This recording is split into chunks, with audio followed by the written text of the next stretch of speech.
que el alma del judío es como una vela, para entender un poco mejor por qué el judío está dispuesto a morir. O sea, sabemos que es así, pero ¿por qué pasa eso? Y es como una vela, que la vela, aunque sea que sabe que va a desaparecer, si se quiere ir siempre se quiere apagar, quiere ir para arriba, por eso se mueve, se quiere incluir en el sol, aunque sea que va a existir, con todo esto, ¿por qué? No hay una explicación lógica. Y lo mismo es con el alma del Yehudí. En el alma del Yehudí no hay una explicación lógica por qué hace esto. Es algo que no se entiende, porque está entregada a Hashem, está completamente entregada a Hashem. Y eso es lo que tenemos que revelar en nuestra vida. Tenemos que revelar que el cuerpo, todo lo que tenemos, como que es parte, todo lo que hay en el mundo Hashem lo crea. Nosotros no lo podemos ver reveladamente, pero cuando uno se anula a Hashem y cumple los preceptos, entonces ahí se está conectando con su raíz. Entonces, es fácil a veces, es fácil, vamos a decirlo, acá lo traen el Tania, que a veces están dispuestos a sufrir, a veces le hacen una muerte lenta. En todos los primeros 1500 años de exilio, los judíos sufrieron mucho por persecuciones, porque querían que se conviertan. Ahora, a veces son muertes muy, muy dolorosas y los judíos también están dispuestos a entregar su vida. Y a veces no estarían obligados, porque cuando uno hace Avodat Zará, Dios libre, significa cuando lo acepta como Avodat Zará y lo hace. Pero si alguien, digamos que se arrodilla sin creer en Avodat Zará, igual y lo hace, no se llama realmente Avodat Zará, tal vez no estaría obligado a hacerlo. Y con todo eso el judío lo hace, porque ahí es cuando se despierta la chispa divina. Entonces, el trabajo nuestro hoy en día. ¿Qué tal, Adrián? ¿Cómo estás? Te extrañamos ayer, un gusto que estás ahora de vuelta. Estamos tratando de resumir un poco los capítulos que vienen del Tania, porque Mendy todavía no entró, el rabino Mendy, y lo que habla de estos capítulos es el último discurso que el Rebbe nos dio. El último discurso que el Rebbe nos dio, que habla de que uno tiene que despertar esa chispa divina. Entonces, cuando se despierta esa chispa divina, no hay dificultades, no hay impedimentos. Obviamente que es un trabajo, puede demorar toda una vida. El Tania, a veces uno se puede asustar y dice, bueno, habla cosas muy elevadas, es muy profundo, no es para mí. El Tania es un libro de consejos para la vida, para toda la vida. El Tania es un libro que podemos vivir con el Tania. Sabemos que había un Hasid que se llamaba Ramén del Futterfass, y este más así quiero que lo cuente mi hijo, ya que está acá, de Bejol Ma'aminim. La canción, ¿lo sabes? Sí. Vamos, lo va a contar él. Una vez él está en la cárcel y está haciendo tefila. Y vino un grandulón que era Yehudí, que se olvidó que era Yehudí. Entonces lo empezó a molestar hasta que el otro le diga cómo era la tefila. Y dijo la tefila y el otro se emocionó y se puso a llorar y volvió en Teshuvá. Sí, qué de esta historia. Ramén del Futterfass, cuando estaba en la cárcel, él realmente preguntó, Bejol Ma'aminim, era la tefilá más importante del año, era la tefilá de Yom Kippur. Y él estaba diciendo, Bejol Ma'aminim, estaba tratando de acordarse de memoria, la parte de la tefilá que dice, todos creen que Dios es uno, todos creen. Y se puso, le vino un pensamiento a la cabeza y dijo, ¿cómo todos creen realmente? Todos creen. Este grandulón, como dijo, este hombre que todos le tenían miedo en la cárcel y ponía miedo, y era el capanga, el cacique ahí, todos creen, él también cree, y de repente él entró y se asustó, lo agarró y le dijo, ¿vos sos judío? Sí, hoy es Yom Kippur. Sí, ¿estás rezando? Y le dijo, ¿sabés que mi mamá me llevaba al templo? Mi mamá me llevaba al templo. Y me acuerdo de algunos rezos, así que empezaron a rezar juntos, y ahí realmente se dio cuenta que la respuesta era que sí, realmente Bejol Ma'aminim, todos creen. Y eso es lo que trae en el Tania ahora, todos creemos, no hay un yehudí que no cree. El que te dice que no cree, está comprobado que es el que más cree y el que más está buscando que le expliquen. Ahora, hay que revelar ese amor interno, hay que revelarlo. ¿Cómo se revela? Eso es lo que nos explica el Tania, eso es lo que nos explica el Rebbe. A veces pensando, a veces meditando, viendo qué es un yehudí, cuál es la fuente de vida, por qué mi conexión es Hashem, por qué realmente estamos en un mundo que oculta, por qué estamos en un mundo que no podemos ver a Hashem, y saber que la Torah es una herencia, que Hashem nos dio una herencia de toda la vida. ¿Otro maíz tenés? No, quiero decir algo. La fuente es la Torá, no es como que estás caminando en un barco y te subís a una fuente. Sí, bueno, obvio, la fuente no es una fuente de agua, sino que, igual ya que hablamos de la fuente, el Yehudí tiene una fuente de agua adentro. A veces hay que cavar como abajo de la tierra, buscar, y lo va a encontrar. A veces hace falta externos, cosas externas que le despierten este amor interno que tiene. Y a veces uno lo tiene que despertar. Y estamos en una generación que Baruch Hashem, estamos muy cerca de la redención y tenemos Torah al alcance. No nos podemos imaginar siquiera lo que eran las generaciones anteriores, lo que eran los sufrimientos, que querían matar a los Yehudim simplemente por el hecho que son Yehudim, los expulsaban o que no lo dejaban cumplir mitzvot. Y bueno, hay muchas historias. Yo estuve leyendo un poco sobre Daniel, profeta Daniel, cómo era muy amigo del rey y él profetizó mismo que iba a perder la guerra, hasta que vino Koresh, el rey, que él salió una mano de la pared y él vio esa mano y le dijo que ahí está escrito que iba a terminar el reinado, y después ganaron la batalla, y después ellos eran los que construyeron el Beit HaMikdash, y el rey era muy amigo de él. Era la época entre el primer Beit HaMikdash, la destrucción del primero y la construcción del segundo Beit HaMikdash, cerca de la época de Purim. Y él le quisieron hacer una trampa, y dijeron, ya que es muy amigo del rey, como el rey ganó la batalla, como el rey ganó la guerra, era rey de 127 naciones de todo el mundo. El que quiera que pida algo, que le pida únicamente al rey, que no le pida a nadie más. Y el rey se lo va a conceder.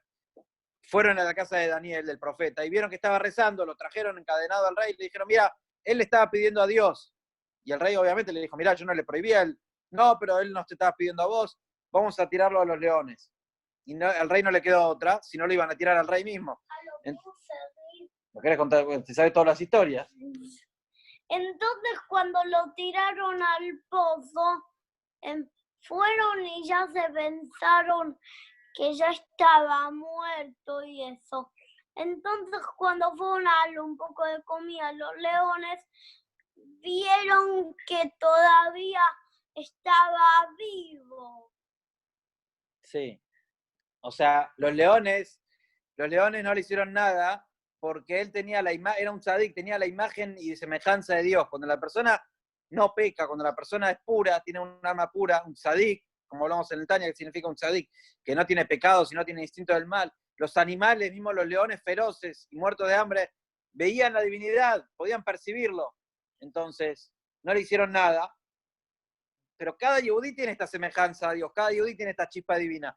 Nada más que está oculta, hay que revelarla. Cuando la revelamos, cada yehudí tiene esta fuerza de revelarla. Se revela en momentos especiales, como dijimos. Entonces, es una chispa divina. ¿Cómo baja esta chispa divina? ¿De qué nivel viene? De la Jochma, del nivel más alto, de las 10 facultades que estudiamos en el capítulo 3 del Tania. Esta chispa divina, como explica acá en el capítulo 18 del Tania, Jai es vida, viene de la Jochma. O sea, en la Jochma, en la sabiduría divina, en la sabiduría de la persona está. ¿Por qué en Jochma? Porque Jochma es algo que está anulado. ¿Qué significa que está anulado? Significa esta chispa divina que tiene cada Yehudí. Entonces, cuando algo está anulado a Dios, dijimos en el capítulo 8 del Tania, que habla de las impurezas, que no están anuladas a Dios, que Hashem está revelado en lo que está anulado a él. Cuando algo está anulado, entonces ahí Hashem se puede revelar, como es algo que no oculta. Entonces, en la Jochma, la sabiduría, la chispa divina es Koachma, una fuerza que es la lamparita. Si uno no lo agarra y no empieza a pensar y a meditar en eso, se le escapa, se le va. No. Entonces, por eso está Jochma, Binah y Da'at, que son 3 partes en el cerebro. Y ahora voy a contar una historia muy interesante sobre Jochma, Binah y Da'at, para entender un poco mejor. Cuando la persona, ¿qué es un tzadik y qué significa Jochma, Binah y Da'at? Cuando la persona medita y piensa, entonces sabemos cómo funciona más o menos el cerebro, tenemos el corazón y el cerebro, que hay que hacer un puente entre los dos, no que el corazón mande al cerebro, sino que el cerebro domine y haga acorde a lo que entiende en la Torá, en Hasidut, el cerebro. Es una historia que pasó con con el Rebbe Rajab y su hermano. Que vino el hermano y le contó, no tenés idea lo que descubrieron ahora los científicos, descubrieron algo súper, súper importante, descubrieron. ¿Qué descubrieron? Le pregunta. Yo voy a entrar al chat, voy a seguir hablando, pero voy a entrar al chat para ver si me escribió el rabino. Descubrieron que en el cerebro hay una parte que cuando la persona quiere meditar y quiere pensar, se acuesta para atrás. Y cuando quiere profundizar en algo, se agacha para adelante.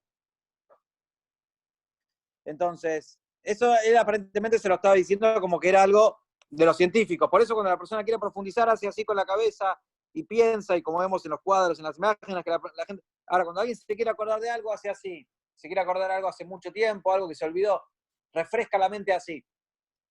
Y él le mostraba, le explicaba que eso era... Quiero contar un maestro medio corto, pero entero. Una vez, el Rebbe Rajab, cuando era chiquito, se tenía que ir. Y el papá le dijo que se tenía que volver a dar un beso al Sisi. Entonces, una vez viajó y solía darle un beso al Sisi. Y... ¿se escucha? Sí, se escucha. Y entonces, cuando viajó, tenía que ir a un yehudí que hacía decretos muy malos para los yehudí. Entonces, cuando fue, le dijo, tal, no vas a poder anular todos estos papeles. Entonces, cuando dijo esto, le rompió todos los papelitos en pedacitos. Sí, es una historia que pasó con dos rebes. Sabemos que los rebes lucharon contra todos los movimientos que iban en contra de la Torá, con el iluminismo, en distintas épocas, como antes con la historia de la época del Tzemach Tzedek, de los ¿cómo se llamaban los chicos que iban al ejército, que los robaban de las casas? Los cantonistim. Entonces, Los pueden llamar cosacos. Los cosacos, sí. Entonces, una vez el Rebbe fue a hacer una misión que le había mandado el padre, a anular un decreto y no pudo. Volvió y el papá estaba con el talit acá encima. Entonces el papá le dijo que el talit enceguece los ojos de los enemigos de la impureza. Le dio un beso a los tzitzit y volvió de vuelta a cumplir. La historia pasó con los dos Rebes, una con el hijo del Alter Rebbe y otra con el Rebbe Rayatz, con el Rebbe Rajab. Entonces fue a los de los iluministas, a la reunión de uno de los, en la época del comunismo, y fue a la oficina, a la casa de él, se reunió y le mostró, mirá todos estos papeles que anoté, lo vamos a presentar la semana que viene, ustedes no van a poder presentar nada. Entonces el Rebbe anterior le pidió que le muestre los papeles, los empezó a leer, y mientras lo leía los rompió todos en pedacitos, y el hombre se agarró la cabeza porque era todo lo que iba a presentar la otra semana, era algo que le tardó años hacerlo, presentar todas esas cosas. Y vemos que todas estas cosas, que a veces se sufría de Yehudí mismo, porque a veces el Yehudí está metido en cosas, y lo vemos en la práctica, en presidentes, o en que a veces los líos más grandes los hacen los Yehudim. Los hacemos los Yehudim. ¿Por qué? Y tenemos la fuerza de hacer Teshuvah, porque el Yehudí tiene una fuerza infinita. Como es una parte de Hashem, no está limitado. Tiene una fuerza infinita. Entonces, tampoco para el lado negativo. Y es que la impureza quiere tomar fuerza, quiere agarrarse de esto, de esta kedushá, de esta santidad. Entonces, por eso es que, y acá lo trae en la segunda página del Tania, en la segunda página del capítulo 18, dice, lo que explica acá, que la Jojma es la fuente de la inteligencia y la comprensión, es superior a la Biná, que es la facultad de entender una idea y comprenderla. Bueno, ahí habla sobre la Jojma, porque la Neshama está sobre, la Neshama posa en la Jojma, en el Koachma, que está anulado a Dios. Pero lo que le estoy diciendo es, vamos a hablar un poco también de la emuná, por qué todos creen. Y acá trae trae en el capítulo 18,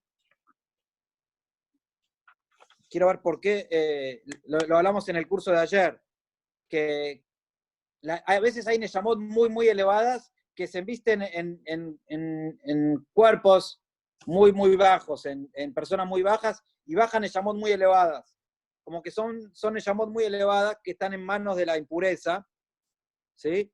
Y ¿por qué motivo es que acepta que bajen? Es porque quiere nutrirse, quiere sacarle la vida, es como decimos, la impureza, todo lo que se nutre de la Kedushá, de la santidad. Entonces, bueno, eso es lo que dice acá, que habla de todos los que están dispuestos a sacrificar las vidas, y dice así. Estoy en un capítulo. Bueno, también trae ¿cómo puede ser que los patriarcas nos hicieron heredar esto? Esto viene de herencia de Abraham Avinu. Nuestro patriarca Abraham es el que nos hizo heredar esta fuerza de entrega. O sea, viene de herencia, cada judí lo tiene de herencia.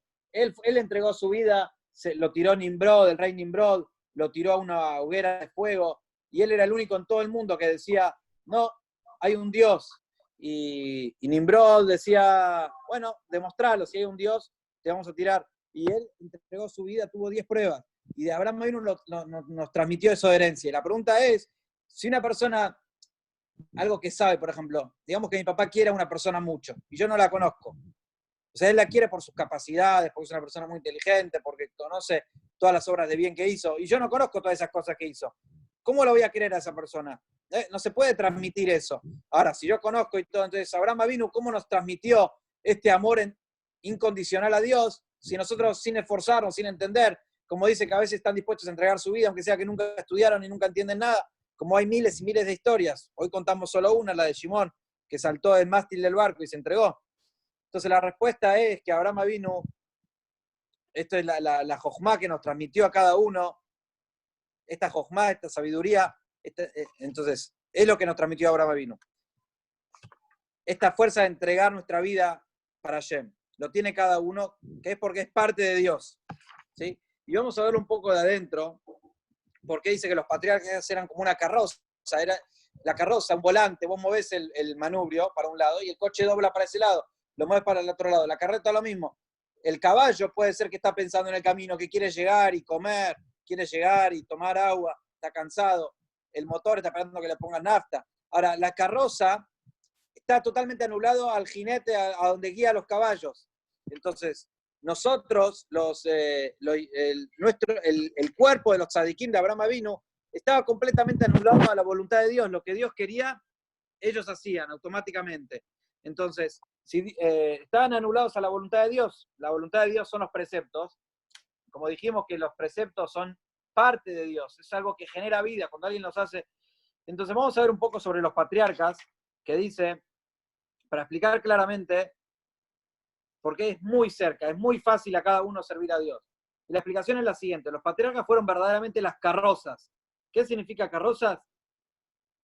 O sea, estaban subordinados totalmente a Dios y no tenían ninguna otra voluntad fuera de la voluntad divina. Nosotros tenemos otras voluntades. Tal como una carroza no tiene ninguna voluntad propia, sino que es dirigida exclusivamente por la voluntad de su conductor. Entonces ellos estaban anulados a Dios, por eso merecieron el privilegio de hacer descender para todas las subsiguientes generaciones. Por este mérito es que nosotros tenemos parte de esta herencia de Abraham Avinu, de sus descendientes, para siempre. Un Nefesh Ruach llamada de las 10 sagradas Sefirot de los 4 mundos de Atzilut, Briah y Tzirasia, de estos 4 mundos elevados, para cada individuo según su nivel. O sea, cada Yehudi según su nivel tiene esta chispa divina, esta parte de Dios, y según sus actos también. Según la raíz del alma. Como sea, aún para los judíos más indignos y los más pecadores se hace descender por su unión marital, o sea, en el momento de la relación que nace un alma, Nefesh del nivel Nefesh, Malhut de Asiá, el atributo de la realeza, el mundo de acción, baja de los mundos más elevados, se van vistiendo hasta que baja la esencia esta. Esto quiere decir que la unión de toda pareja judía, no importa cuán bajo sea su nivel espiritual, hace descender un alma de al menos del nivel más inferior de santidad, este nivel más inferior de Nefesh, de Malhut de Asiá. Pues Asiá es el más bajo de los 4 mundos y Malhut es la sefirá más baja de estos dentro del mundo. Malhut a su vez se compone de los 3 niveles de Nefesh, Ruach y Neshama, donde el Nefesh es el más bajo. Dijimos que el Nefesh es la parte, el alma está dividida en 5 partes, 3 se embisten en el cuerpo, una en el cerebro, otra en el corazón y otra en el hígado. Nefesh es la parte más baja, la que tiene que ver con la acción.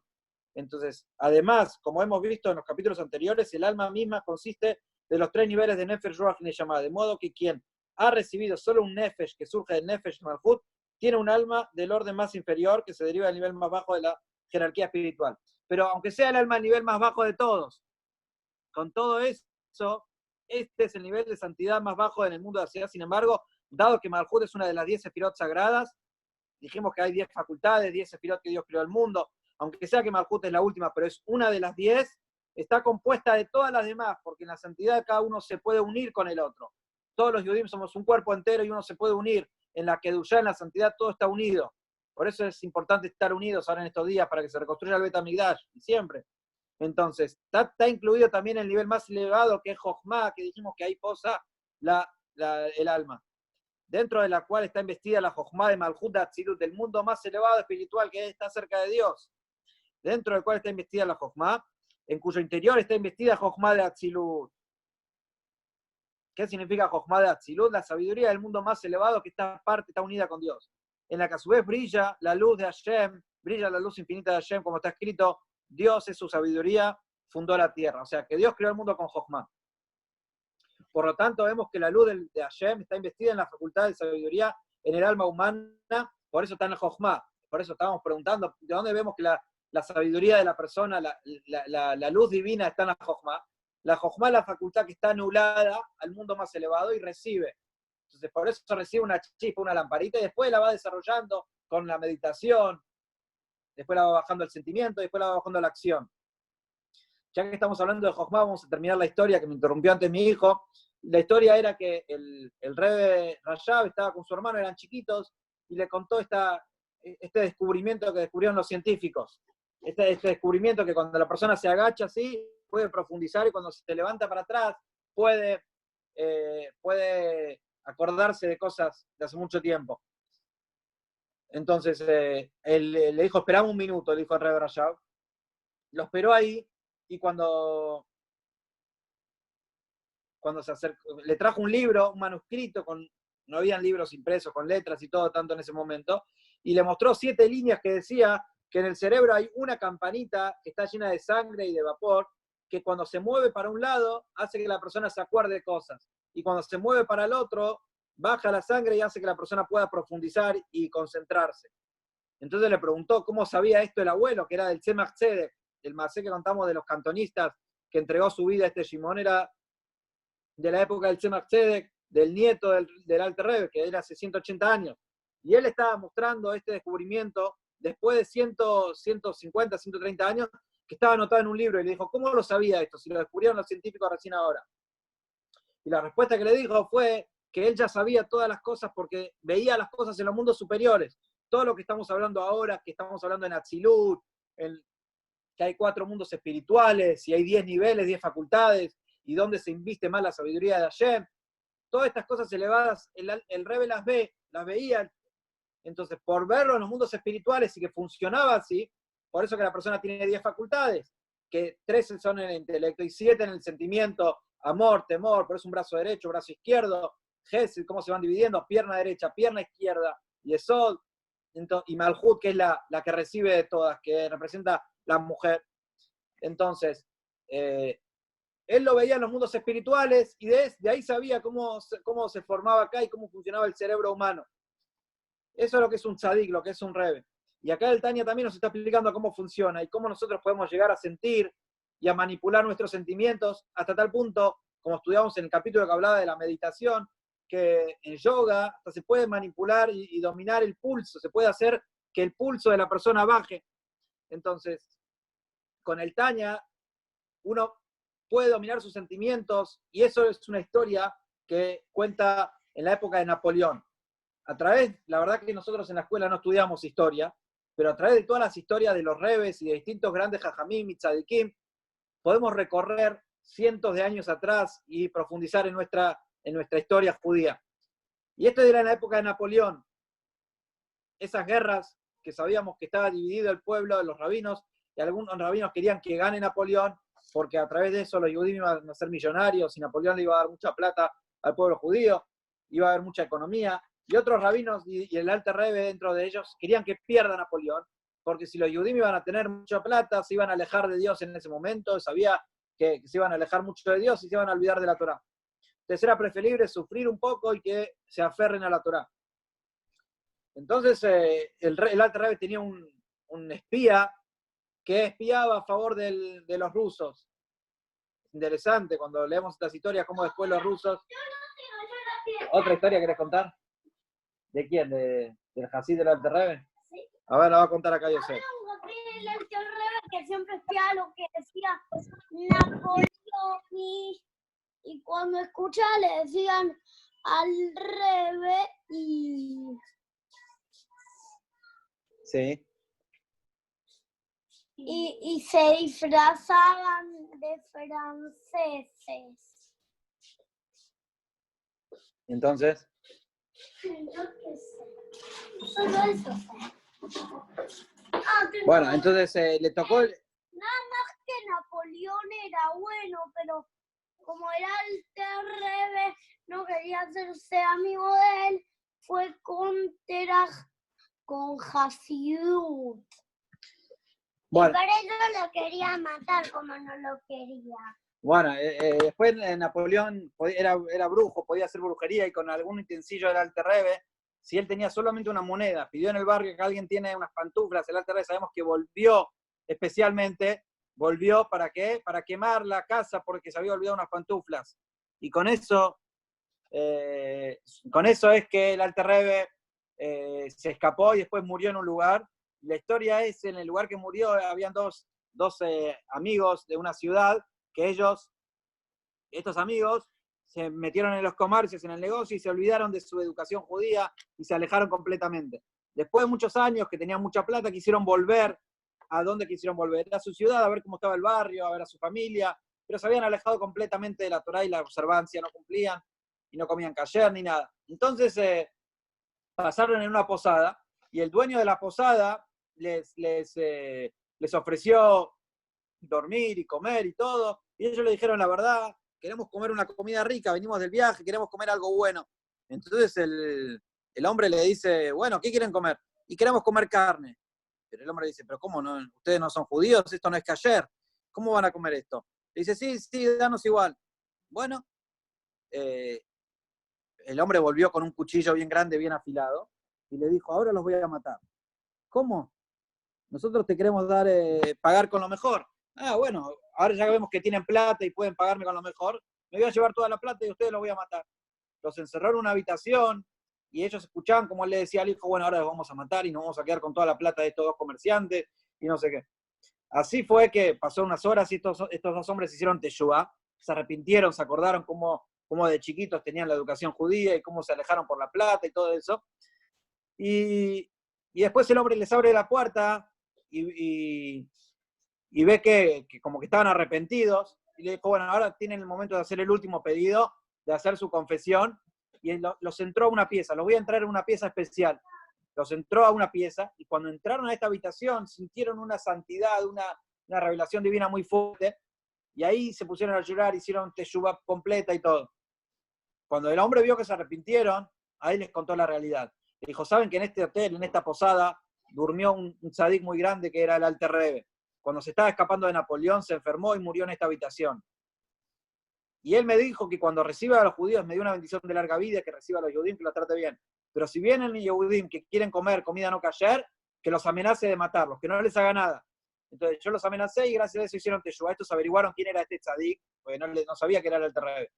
Averiguaron que estaba a pocos kilómetros de ahí, era el Alter Rebbe, falleció en un barrio en Faina, en un barrio que se llamaba Paine, en Ucrania, y después lo enterraron en Adich. Lo enterraron en un lugar que pude, gracias a Dios, visitar. Y la verdad que, bueno, es muy emotivo. Yo no pude entrar a la tumba, pero hay un hotel ahí 5 estrellas, hay un templo ahí al lado de ese cementerio, y la verdad que es muy, muy emotivo. Ahora, volviendo a la historia anterior, y ellos averiguaron, fueron a ese lugar, le agradecieron al Alter Rebbe, después volvieron a sus casas y pudieron formar un hogar. Pero volviendo a la historia que les conté de Napoleón, con su alumno, con su discípulo, Rav Moshe se llamaba, como era espía, entonces a veces estaba en los, ¿cómo se dice?, donde están en el ejército, donde están en los lugares más importantes, y escuchaba todos los secretos, y a veces podía transmitir secretos de guerra, el gabinete, no sé, donde estaban todo el batallón. Y ahí estaba Napoleón cerca, y sospechó, él sabía que había Yehudim que estaban a favor y Yehudim que estaban en contra, se sospechó de traer Yehudim. Y cuando entró Napoleón de golpe, quiso darse cuenta si era un espía y le puso la mano en el corazón. Cuando le tocó el corazón, el hombre no palpitaba como asustado ni nada, sino normal, como dijimos antes, de dominar el pulso, de controlar el pulso. Entonces, bueno, se salvó la vida porque si no lo hubiera matado. Y los hasidim después, cuando él les contó, le preguntaron cómo hiciste para... Entonces le dijo, de los fundamentos que me enseñó el Alter Rebbe, el autor del Tania, era que el corazón domina, el cerebro domina el corazón, al impulso. Y puede dominar el pulso del corazón porque con el cerebro, con el pensamiento, pensar fuerte, pensar bien. Entonces es una base en la Torá, una base en el Hasidut, que el Yehudí tiene, que puede, con querer solamente, con querer lograr un sueño, lograr un objetivo, solamente si uno sabe que eso es bueno para él, que eso es bueno para Dios, entonces no hay nada que se le imponga y lo puede lograr. Por eso que cada uno se ponga metas, se ponga desafíos cortos, no desafíos largos, pero cosas que lo harían feliz, porque el alma está sedienta, el alma uno no la ve, pero es como la llama que quiere elevarse, por eso es que el Yehudí está entregado, está dispuesto a entregar su vida y a morir, porque el alma quiere conectarse con su raíz, con Hashem. Entonces, que cada uno haga una meta, algo que su alma esté feliz, algo que su alma él sabe, que piensa, que su alma realmente quiere, y que lo haga de a poquito, metas cortas. Y cuando uno va a ver que lo puede lograr, después puede ponerse metas grandes. Pero mismo metas imposibles, o sueños, cosas que son imposibles de lograr, con la fuerza de la Torá, con la fuerza del Hasidut, con el Emet, y sabiendo que no es uno el que lo logra. Uno está anulado, uno no es nada. Mientras más uno está anulado, más puede lograr las cosas. Mientras más uno está entregado a Hashem, a la Torá, más puede captar a Dios. O sea, si uno piensa, no, yo soy el que entiendo, yo soy el que profundizo, ahí es muy difícil entender a Dios. Mientras más uno se comporta con Dios, como dijo David Amelech, Behemot Aitimos, que al lado de Hashem yo soy como un animal o menos. Entonces, cuando uno se comporta de ese nivel, como lo trae acá el Tania, entonces, como dice acá en redacción el Todopoderoso, en relación a Hashem, quien está más allá de la inteligencia y el conocimiento, y quien de ninguna manera puede ser comprendido por el pensamiento alguno, todos los hombres son como necios frente a él. ¿Por qué? Por lo que solo pueden tomarlo a través de la fe. Entonces, en el mundo nosotros vemos que dicen sobre la emuná, sobre la fe, este es un tipo, cualquiera cree, como dice Petty, a mí le contaba, un torpe le cree a lo que le contó la abuelita, para tener la fe lo bueno es, y esta división había en el momento que el Alter Rebbe enseñó el Tania, que había una división y están los que entendían, y la gente simple que creían, para creer no hace falta, no, justamente, la fuerza de la fe es la única que puede captar a Dios, la emuná de Am Israel, la emuná que tiene el pueblo judío en Hashem, es la única fuerza que puede captar a Dios. ¿Por qué? La única forma que se puede comprender a Hashem, porque somos todos como necios ante Él, y lo podemos entender con la fe. Si lo vas a querer entender con la sabiduría, Dios es ilimitado. Es imposible entenderlo. Como vemos, bendito sea que Hashem es Baruj Hu, como está escrito, yo soy necio e ignorante, soy como una bestia ante ti. Esto lo dijo el rey David. Y estoy constantemente contigo. O sea, gracias a que soy como una bestia, como un animal, gracias a que estoy anulado, por eso estoy constantemente con Hashem. Gracias a la humildad. Es decir, porque me aproximo a ti como un necio y una bestia, precisamente por ello y con ello estoy constantemente contigo. Entonces, mientras más uno está anulado y uno no ocupa el lugar y no hace las cosas por él, puede emplear la fe irracional, que tiene el poder que tiene la fe. Por eso, por regla general, aún el más indigno de los indignos, el hombre más simple y los pecadores de Israel sacrifican sus vidas en aras de la santidad, en aras de santificar el nombre de Dios. Y sufren recias torturas, o sea, no es que dicen, bueno, me muero y ya está, y no sufro más. No, a veces sufren torturas muy duras, con tal de no negar al Dios único. No solamente no hacer idolatría, sino no negarlo solamente con la boca o con la acción, aunque sea que él no cree. Incluso si son vulgares e ignorantes y desconocen la grandeza de Dios, sabemos que Dios posa en la fe de cada uno, porque esta gente no entiende nada. Si te basarías en la lógica, en lo que entiende, ¿cómo puede entregar su vida si no entiende nada? Es algo ilógico, es una conexión muy fuerte. Aún el poco conocimiento que sí poseen no es lo que los motiva, no es que entregaron su vida porque entiende. Y aún el que entiende no lo hace, no entrega su vida a Hashem porque él entiende. Entonces nuestro trabajo es revelar esta fe oculta que tenemos. Y ellos, el que entrega su vida, no reflexiona en ello. De modo que de ninguna manera su autosacrificio resulta de algún conocimiento o contemplación de Dios. Más bien están dispuestos a sacrificar sus vidas sin conocimiento o reflexión, sino como si fuera absolutamente imposible negar a Dios único.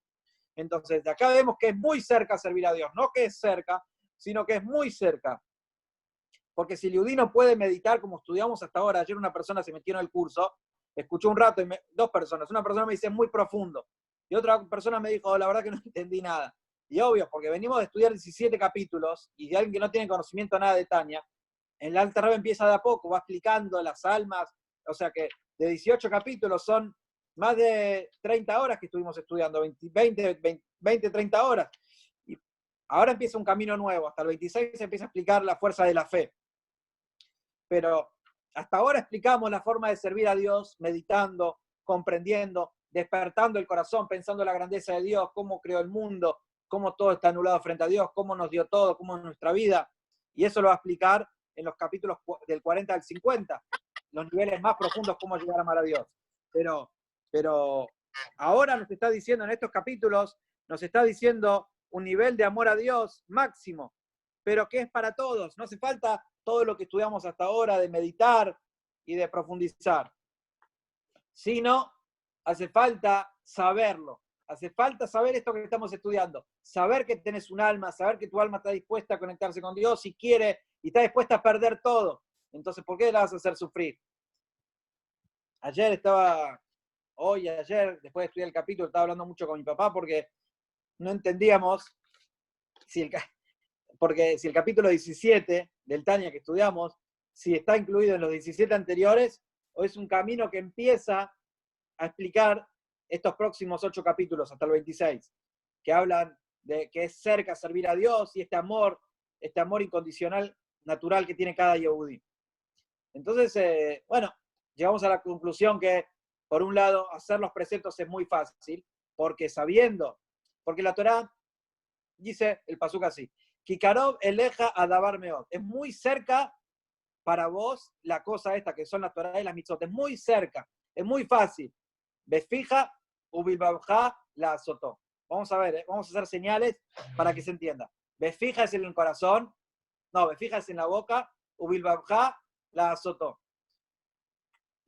Entonces, tendría que estar en orden. Primero viene el pensamiento, después viene el habla y después viene la acción. Entonces tendría que decir primero bilbabja, que el corazón vendría a ser el pensamiento. Tendría que decir después del pensamiento, tendría que haber dicho el habla, que después viene el habla, después de la persona viene el habla, después de la persona piensa lo que hablar, piensa lo que decir, y después la acción. Entonces, primero uno piensa en hacer algo, quiero ir a visitar a este enfermo, quiero ayudar a esta persona. Primero lo pienso, después lo hablo con un amigo, cómo vamos, en qué sala está, en qué hospital está, cómo lo visito. Después está, entró el rabino. Después está el rabino de Carmel Beach, no sé cómo se pronuncia, el rabino de California, de Tijuana. Tenemos, estén atentos, mirá cuánta gente vino por vos, 13 personas, recién estaban de Guadalajara. El curso, señores, empieza ahora, o sea, tenemos 1 hora desde ahora, así que abróchense los cinturones, el rabino Mendy nos va a empezar a contar, ahora va a empezar a hablar, tiene el micrófono abierto. Tal vez mi papá te quiere saludar. Ahí está, le voy a activar el audio a mi papá, porque ya que te doy la bienvenida y hablamos al principio mucho de tu familia, tenés que saber que yo tengo $1 del Rebbe gracias a tu papá. Acá hay una persona en el curso que es Gustavo Wine, que antes que vos entres, me contaba cómo iban los cursos en la casa de tu papá de Tania. Y la historia con el dólar que tengo gracias a tu papá era que mis papás me llevaron a Estados Unidos cuando yo tenía un año, en el 87, y según lo que me contaba Gustavo Wine, era que tienen una hermana en Canadá, entonces él estaba mucho ahí, y mis papás estuvieron 6-7 días en Cronite. Entonces, 6-7 días que estuvieron, un día querían ir a pasear, pero no repartía dólares todos los días. Y me contó mi mamá que se encontraron en un café tomando con tu papá, tal vez en Kingston, y le preguntaron, le decían, ¿qué hacemos, ingeniero? ¿Qué hacemos? ¿Nos quedamos acá en Cronite, que el rey tiene dólares seguro, o vamos a pasear a la Estatua de la Libertad? Y él les dijo, háganme caso, por favor quédense. Y gracias a eso, no sé si recibí la bendición de mi vida con el Rebe, no sé justo qué día era, tendría que averiguar en los dólares, pero bueno, así que te agradezco a vos, a tu papá, hay gente muy agradecida, y creo que hay que hacer más charlas con vos, porque es un legado que dejó tu papá. Mi papá me contaba que a la universidad iba a dar clases de Torá con un peluquín, porque no lo dejaban usar kipá. Entonces, que estás ahora, te estuvimos esperando 1 hora, que sea para hacer otra charla más y traer el legado de tu papá, el Mesirut Nefesh, la entrega que tenía, que la gente conozca un poco, en qué años eran y todo, que nos vas a contar vos, con un poco de historias de Tania. Con mucho gusto, disculpen la confusión, pensé que había 2 horas de diferencia, me parece que hay bastante más. Vamos a usar hoy un Tania que recibí del Rebe. Estamos hablando de... Oh, hola, Raúl, ¿qué tal? Gusto de verte. Que recibí del Rebe va a ser este año en Mirza Hashem en Yutet Kislev. Va a ser exactamente 30 años de que el Rebe nos regaló este Tania. Y una historia interesante, que con mi esposa, cuando nos casamos, estamos juntando los libros, vemos que tenemos exactamente el mismo Tania los dos. Estuvimos el mismo Yutet Kislev celebrando con el Rebe y nos obsequió el mismo libro que vamos a utilizar ahora para estudiar el capítulo de la vida del Tania, Hay, Yud-Het 18. Entonces, vamos a un poquito estudiar, comenzar el texto y después vamos a intercalar historias y experiencias.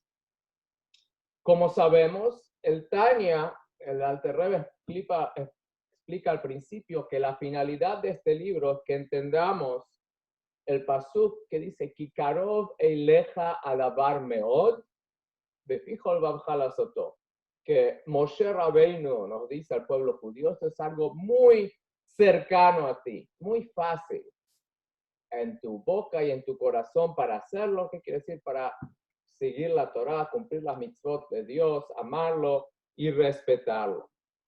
Entonces el Tanya nos va a explicar de forma corta y de forma larga cómo podemos lograr esto, pero dice Karov eleja davar meod, muy, muy cerca, muy fácil. ¿Cómo es que es tan fácil?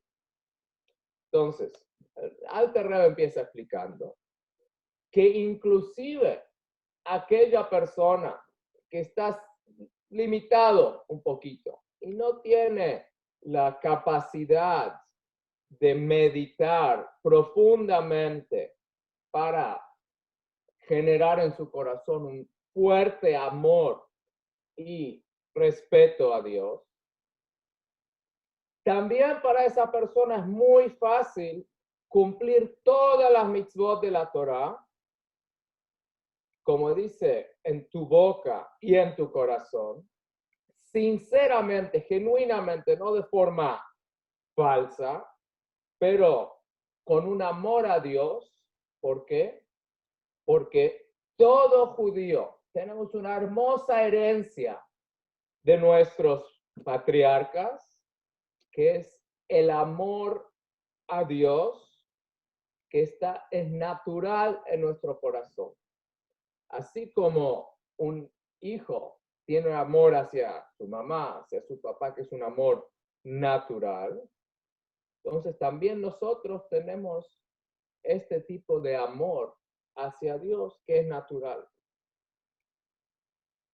¿Cómo lo logramos? Lo logramos gracias a que nuestros patriarcas, Abraham, Isaac y Jacob, fueron llamados la Merkabah.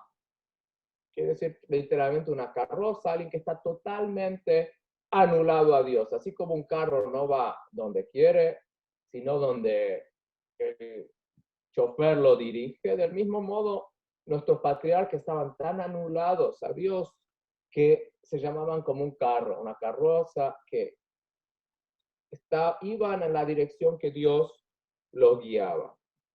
Entonces, gracias a esto, Dios nos regaló a todos nosotros en el mérito del gran sacrificio de ellos, de que todos nosotros tenemos este tremendo amor, que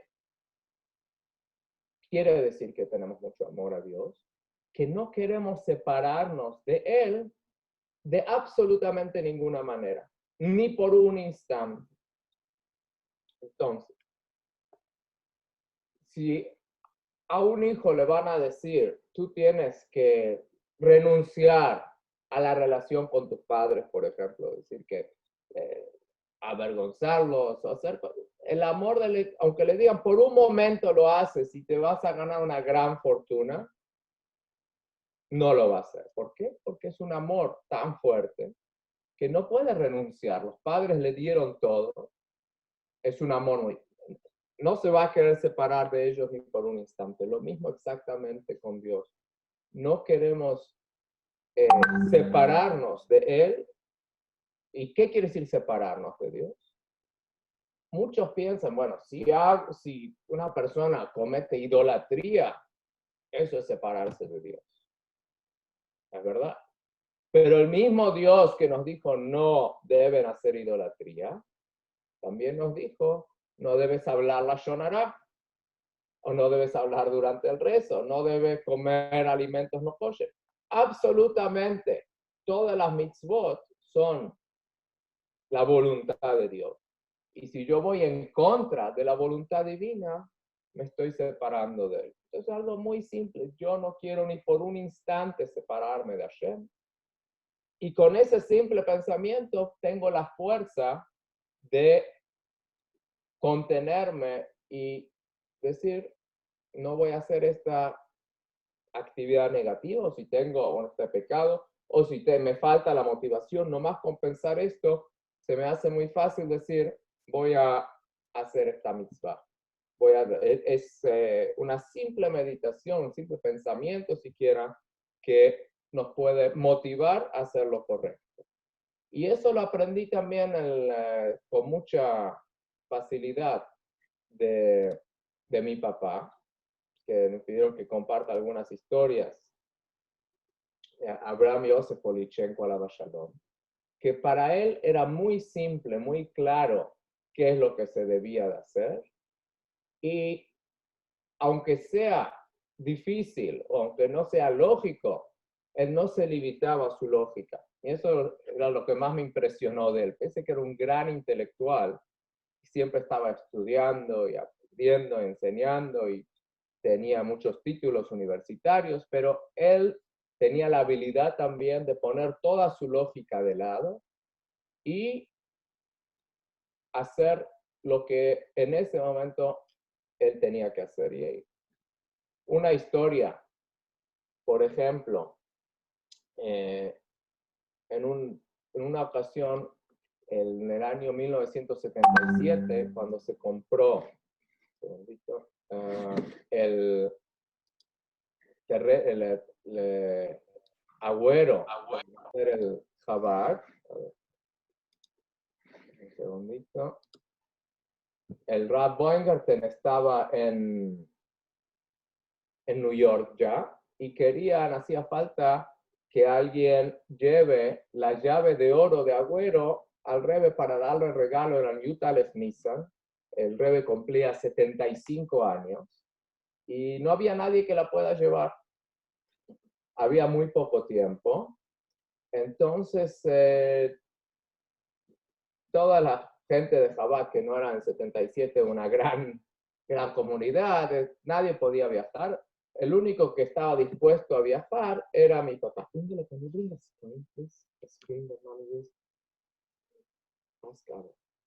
Disculpen. Entonces mi papá dijo, ok, yo estoy dispuesto a viajar, a dejar todo. El único problema es que él no tenía pasaporte. Su pasaporte estaba vencido, no sé hoy en día cómo sea en la Argentina, pero en los 70 renovar un pasaporte era un trámite que tomaba varias semanas, meses.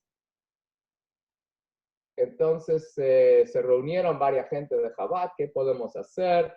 Pero bueno, hay una persona, el pelado Mizrahi, que tenía ciertos amigos por forma de arreglar, dice, él quizás va a poder arreglar que se renueve el pasaporte inmediatamente. Lo llaman, dice, sí, claro que sí, toma el pasaporte. Y mientras tanto, mi papá sabía que era algo difícil.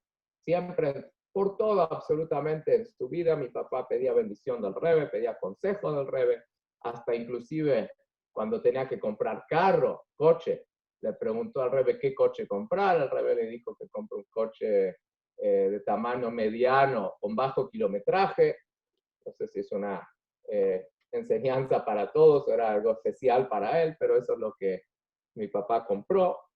Entonces, él le escribe al Rebbe para pedir verajá, compra su pasaje para viajar a New York y también se da cuenta que era un poquito difícil, entonces aumentó en Torah, Tfilá. Al día siguiente, camino al aeropuerto, se encuentra con el señor Mizrahi, le da el pasaporte, dice, buen viaje, dice, qué bueno, ¿lo puedo renovar? Dice, no lo pude renovar. Entonces, en ese momento, él estaba, había 3 personas, uno era un Cohen, un Leví y otro Israel, y dice, vamos a hacer un bedín y decretar que tengo que viajar al Rebbe, tengo que llegarle la llave de oro de Agüero al Rebbe de Lubavitch para su cumpleaños. Lo lógico era que no se podía hacer, porque con un pasaporte vencido no se puede volar, pero viaja, llega a mi papá de Seiza con su maleta, con su boleto, que era Buenos Aires, Brasil, New York. Y cuando llega, presenta, documenta su equipaje para New York, dicen, bueno, ¿dónde está su pasaporte? Dice, no, yo viajo a Brasil y con mi tarjeta de identidad puedo viajar porque es país limítrofe. El primer milagro fue que le dijeron, ok, era algo totalmente inusual. Él fue con Mesirut Nefesh y dice, yo voy a hacer todo lo que pueda hasta el final.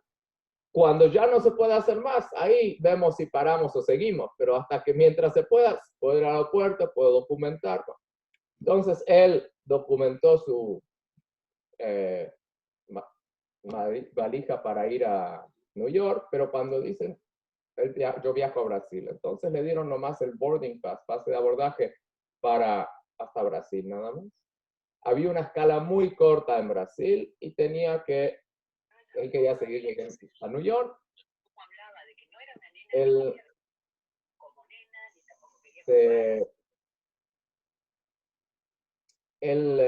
llega, aterriza el avión, antes de que puedan poner la escalera, nada para bajar, él ya estaba en la puerta listo para saltar, porque ya sabía que tenía muy poquito tiempo, tenía que salir del aeropuerto, pasar inmigración, pasar aduanas, que le sellen el pasaporte y conseguir su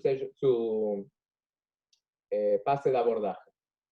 Aparentemente en esa época el pasaporte argentino, si estaba fuera del país, duraba por un año más. Entonces, si él hacía todos esos trámites, tenía posibilidad de volver a subir al avión y llegar en tiempo al Fabrengo.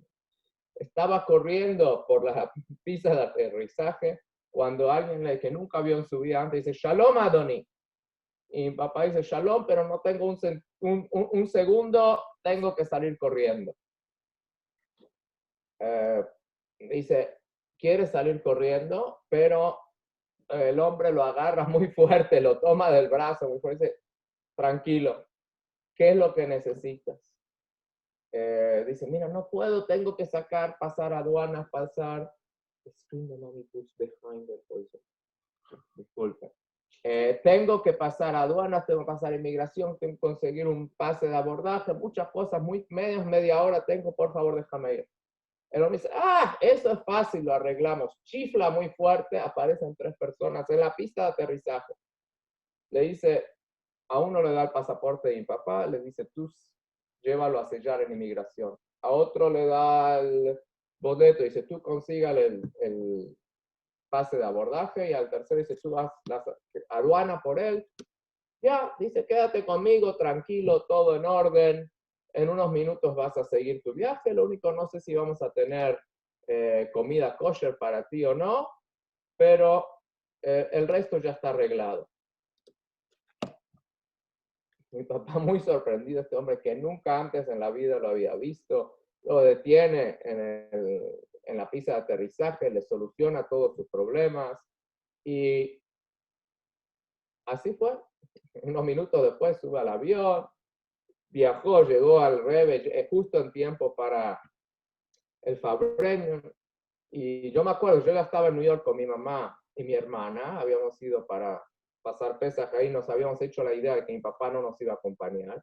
Y me acuerdo que estaba sentado en los bancos ahí enfrente del Rebbe con mi papá, y de repente llega el momento que mi papá tiene que subir a darle el regalo. Estaba Beryl Baumgarten, tenemos una hermosa fotografía de ese evento, y cuando le da la llave, mi papá, el Rebbe con una gran sonrisa le dijo, oh, Baruch Hashem, pudiste volar, Baruch Hashem, pudiste llegar. Y mi papá dice, sí, sin pasaporte. ¿Sí? Dice, bueno, pasaporte. El Rebbe dijo, detalles. Baruch Hashem, que pudiste llegar, porque el Rebbe estaba al pendiente, estaba preocupado, ocupado para que él pueda llegar. Mandó su, de alguna, pero mi papá dice, era como un malaj esta persona. Nunca lo vio antes, nunca después. Así apareció, le ayudó, le solucionó el problema y pudo viajar al Rebbe. Pero ¿por qué lo logró? Porque él tenía la seguridad, la certeza de que si el Rebbe dio una braja, de que si esto es lo que tengo que hacer, nada puede oponerse a cumplir con la voluntad de Hashem con hacer una mitzvah. Y eso es lo que yo aprendí de él, que hay que hacer lo que hay que hacer, hasta donde uno puede, y después uno ve una historia que pasó no hace mucho en Los Cabos, México, en la punta de la península de Baja California. Hace, creo que fue 3 o 4 años, hubo un gran huracán que destruyó toda la ciudad, se puede decir. Hizo un desastre muy, muy grande. Edificios completos desaparecieron, algo muy, muy feo. Ahí está un querido shliach de mi cuñado, Rabbi Benny Ershkovich, y su esposa Sonia, la hermana de Dini, que los llevamos ya hace más de 10 años, y hacen una hermosa labor de shlichut del Rebbe, pero estaba en una situación bastante difícil. Disculpen las...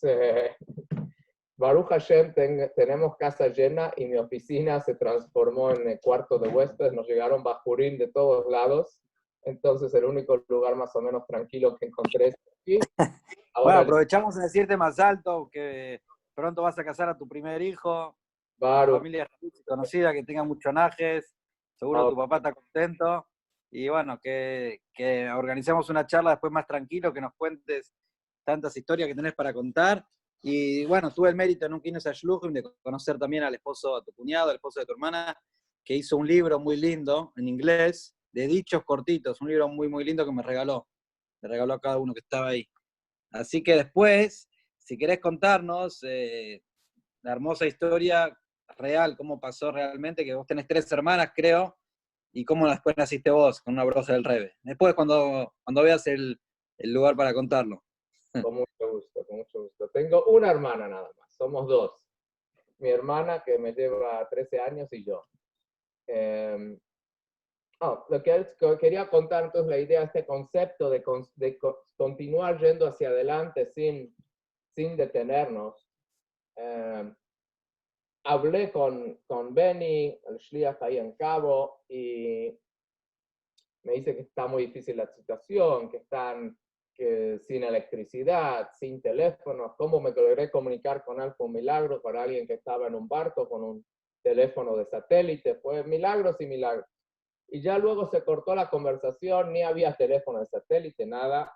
Estaban todas las rutas, aeropuertos, absolutamente todo cerrado, no había manera de enviar nada, de hacer llegar nada a ellos, y sabía que no había nada, no había agua potable, no había absolutamente nada. Una historia muy larga, pero la voy a hacer más o menos corta. En ese momento alguien me había prestado una camioneta muy grande, 4x4, esas muy monster truck casi, muy bien equipada, y dije, por algún motivo Hashem me hizo llegar esto, vamos a llevarla, vamos a llenarla de lo que necesitan ellos y enviarla a Los Cabos. Y así hice, compré varios generadores porque sabía que toda su carne kosher si no se iba a arruinar, mucha agua, granola bars, me alcancé a saber qué es lo que necesitaba, carne, pollo, las cosas básicas, lo pusimos en esta camioneta y era cerca de Rosh Hashanah, yo no podía ir, conseguí 2 personas que se animen, y toda la gente dijo, no lo hagas porque los camiones están cerrados, no hay forma de manejar hasta allá, es imposible, no lo hagas, no lo hagas, no hagas, pérdida de tiempo. Y mira, el no ya lo tengo, vamos a tratar, vamos a ir, vamos a avanzar. Le dije a esta gente, ustedes hasta que físicamente la camioneta ya no pueda ir más hacia adelante, no paran. Ustedes sigan, sigan, sigan, sigan. Y así fue, viajaron, llegaron a un lugar muy difícil, tuvieron un accidente, se quebró el eje de la camioneta. Me llaman, ¿qué hacemos? Dice, no se preocupen, compré un eje en otra camioneta, se los mandé, le cambiaron el eje y siguieron viajando. Y en el camino encontraban gente que decía, no, no vayan para allá, que los caminos están cerrados, no van a poder. Me llamaban, yo dije, sigan, sigan, sigan, sigan. Para hacer una historia muy larga, corta, mucha gente me dijo que no lo hagamos, rabinos incluso decían, ¿qué pierdes el tiempo de ellos y recursos? El primer camión de relief, para ayudar, que llegó a Los Cabos fue el que nosotros enviamos, el que enviamos Chabad. ¿Por qué? Porque decidimos con Mesirut Nefesh hacer lo que había que seguir hacia adelante, nunca parar hasta que físicamente ya no es posible seguir. Ahí uno se detiene. Esa es la idea, cuando una persona tiene claridad en lo que es importante en la vida y cuando sabe que es muy limitada, pero yo tengo la fuerza del Rebbe. Yo soy un sheliach de Dios que me puso en este mundo con una finalidad y no estoy limitado a mis habilidades. Si yo hago mi parte, Dios va a hacer el resto. Y esa fue una experiencia siempre en mi vida, que si uno está dispuesto nos lleva por ese camino. Y la historia que también es muy interesante, la historia que Shmuel menciona, mis padres se casaron, al año nació en Atlanta con su hermosa familia, que tenga muchos najas, que crezca la familia también. Y una ocasión, regresando de Israel, mis padres les da, y se miraron extrañamente, porque mi papá sabía que él no pidió esa verajá. Mira, mi mamá, tú pediste, y mi mamá sabía que ella no era posible tal cosa. Ellos por eso ni siquiera pidieron la verajá, pero el Rebbe la dio, y Baruch Hashem ese año fue cuando yo nací. Entonces el Rebbe dio una verajá no solicitada, que Baruch Hashem, por eso estamos compartiendo estas palabras de Tania ahora. No sé muy bien cuál es el formato, no pregunté antes si leen el texto en hebreo, directamente es como un relato. Lo que generar el shiur.